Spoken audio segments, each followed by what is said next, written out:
todos, é especial participar de mais um Catarata Day. Bruno Fontes, parabéns por esse programa incrível. Muito obrigado por ser o nosso patrocinador desse evento tão importante para a nossa Opt Academy. Estou aqui com um pequeno olho roxo, mas não foi porque eu ia dar essa aula aqui de FACOMIGS. Na verdade, os grandes treinamentos em FACOMIGS, ou seja, a Associação de Cirurgia Microinvasiva para o Glaucoma junto com a cirurgia de catarata, foram dados por esses grandes glaucomatólogos. Eles foram fundamentais aqui para ajudar a nós, cirurgiões de catarata, a conseguir trazer mais tratamentos para o paciente de glaucoma, porque a verdade é que o glaucoma é a segunda causa de cegueira no mundo e é uma cegueira irreversível. Mas se atuarmos a tempo, de maneira contundente, a gente consegue realmente prevenir esse tipo de quadro. E o fato é que o especialista em glaucoma, mesmo que opera catarata, ele está numa quantidade menor e ele tende a pegar os casos encaminhados, os casos mais graves. Porque o oftalmologista geral e depois o oftalmologista que trata e atende catarata está na linha de frente e tem acesso a um número enorme de pacientes. Então, a nossa obrigação a gente identificar esses pacientes que têm glaucoma e conseguir fazer o tratamento. E quando que a gente vai fazer esse tratamento? Resumindo, em uma frase, é quando o glaucomatólogo orientar a tal. A gente, é muito importante, e graças a essa sobreexposição, que a gente consiga dar esse tratamento, mas é muito importante que a gente esteja sempre junto do especialista. A gente não pode dar a ideia de tratamento definitivo. O glaucoma é uma especialidade complexa, multifatorial, então é muito importante que a gente não largue, que o paciente entenda que ele tem esse tipo de problema e que ele precisa ser acompanhado ao longo de toda a vida. Mas no paralelo de algumas cirurgias de MIGS, que já vou falar aqui mais para frente, com o cirurgião de catarata, é que o cirurgião tem acesso a um número muito grande de pacientes.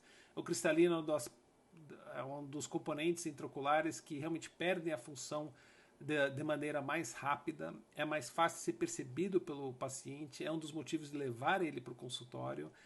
Com a tendência de, especialmente no nosso grupo, né, com cirurgiões de alto volume, a familiarização cirúrgica com a câmara anterior faz com que a curva de aprendizado para o MIGS não seja tão alta. Então, com o especialista em catarata, e nós temos grandes especialistas aqui frequentando o Catarata Day, tanto em formação quanto já consagrados, nós temos esses médicos que fazem a cirurgia, têm acesso ao paciente com glaucoma inicial e moderado, e para alguns tipos de MIGS nós temos realmente um perfil de segurança alto, tem a perspectiva de tratar o trabeculado e principalmente fazer uma intervenção precoce, contínua. E essa é uma tendência realmente atual no tratamento de glaucoma. Estamos saindo de uma questão, não abandonando, saindo de um tratamento por colírios, indo para um tratamento cirúrgico. Eu falo começando pela trabeculoplastia seletiva a laser e indo para outros procedimentos cirúrgicos. Como especialista de catarata, existe realmente a percepção de, ao remover o cristalino de maior volume disfuncional, de um aumento da câmara anterior. Então isso ajuda na abordagem do paciente que tem glaucoma. Temos que tomar bastante cuidado aqui, e nós vemos isso com uma certa frequência, é que realmente não é só isso, não é só a cirurgia de catarata. Nós nunca podemos passar a ideia de um tratamento definitivo e que o paciente não precisa ser acompanhado. É muito importante que ele esteja acompanhado depois por médicos que estejam familiarizados com glaucoma, que já comentei que é bastante complexo.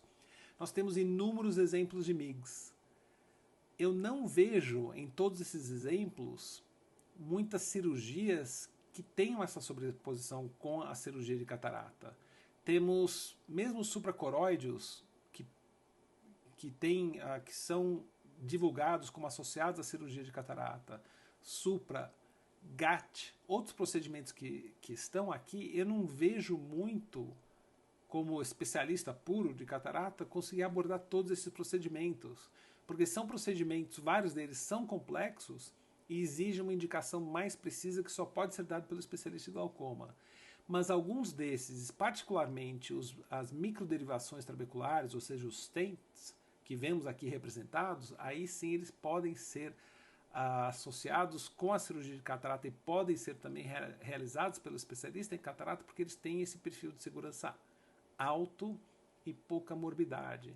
Porque não adianta nada eu entrar com o procedimento mais complexo e aí ter que recorrer ao cirurgião de glaucoma para arrumar o que a gente está fazendo. Então, bastante cuidado com isso. Eu vou focar nessa aula principalmente nas microderivações trabeculares, que são os stents. Muito importante, eu falo isso como alguém que se dedicou realmente à catarata, que a gente retome de alguns passos, porque o ponto principal para esse tipo de cirurgia é realmente identificação.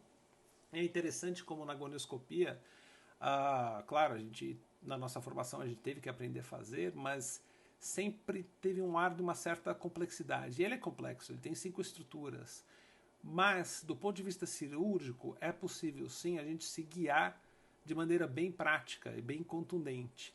E o que eu uso para isso é realmente o esporão escleral. Então aqui nós temos, eu uso ele como ancoragem. Então sempre é nossa base aqui, o esporão escleral, só que em alguns momentos ele está bem evidente, outros não. Uma vez identificado, eu sei que anterior a gente tem o trabeculado e posterior tem a banda ciliar. Eu falo isso porque nós já vimos fotografias de implantes de stents na banda ciliar. Aqui vemos trabeculados mais apagados, né? Mais difícil de distinguir, mas se sempre identificarmos aqui o esporão escleral, a gente vai poder realmente se localizar dentro da câmara anterior. Esse aqui, uma pequena trapaça que a gente faz, porque realmente o Azur-Trypan ele consegue corar o trabeculado, então especialmente para o cirurgião, para o especialista em glaucoma, a identificação de estruturas é muito tranquila, mas para o especialista em catarata vale a pena usar Azur-Trypan para a identificação inicial, fica muito mais fácil. Esses são alguns exemplos de stent. Esse aqui é a primeira geração, que tem o formato aqui de um cachimbo, ele é escorregado para dentro do trabeculado, e aqui já a segunda geração, que ele funciona com suas pequenas taxinhas. A curva de aprendizado dele é menor, e pelo fato de introduzirmos 2 e agora no futuro até 3, a gente tem mais eficiência, mais drenagem. Então a gente tem, apesar do custo maior, mas a tendência realmente isso é decrescer, nós conseguimos ser mais efetivos aqui no nosso tratamento. Então, tudo clinicamente a gente tem que identificar, né? Existe toda uma questão de posicionamento da lente, de como localizarmos aqui no ângulo, mas uma vez localizado o trabeculado, a gente vemos aqui o trabeculado corado aqui por Azur-Trypan, a gente procede aqui à inserção desses stents diversos. Em relação ao inject, aqui nós temos uma foto bem ilustrativa, e nós vemos a posição aqui dos 2 stents, com a distância que eu considero ideal entre um e outro, mas mais importante de tudo, perfeitamente inseridos aqui no trabeculado. Existe como se fosse um pescoço aqui que o trabeculado abraça, e aí nós temos um ponto de drenagem importante nessa região. Em relação à técnica, tem uma certa curva por causa do posicionamento, né, Milton? Nossa curva aqui de aprendizado. Nós conseguimos localizar ou por Azur-Trypan ou por esses sangramentos, e a ideia é realmente aqui nós posicionarmos essas 2 referências aqui metálicas de maneira paralela aqui ao trabeculado. Nós temos um fio guia que penetra no trabeculado, mas não com bastante força, o suficiente realmente para servir aqui de guia. E aí nós passamos aqui a introdução de um e logo aqui na sequência do outro. O que nós estamos fazendo com esse tipo de tratamento é agir realmente o trabeculado. O objetivo dele é fazer uma derivação aqui do trabeculado, e é bem interessante porque nós realmente conseguimos ver um efeito real disso. Uma vez conseguido aqui a derivação, nós vemos que há, com esse Azur-Trypan diluído, um escoamento que não existia ali antes do humor aquoso. Então isso aqui de maneira bem resumida dá uma pincelada sobre os stents, que eu acho que é o que tem mais sobreposição com o cirurgião de catarata. Eu não iria para outras técnicas mais completas aqui de MIGS, eu já chamaria o especialista em glaucoma. É muito importante que o paciente seja acompanhado pelo especialista em glaucoma, que nós encaminhemos para o especialista em glaucoma. Existe um investimento alto aqui por parte do paciente, é importante que ele entenda que é um dos componentes a serem tratados no glaucoma e que ele precisa ser visto o resto da vida dele.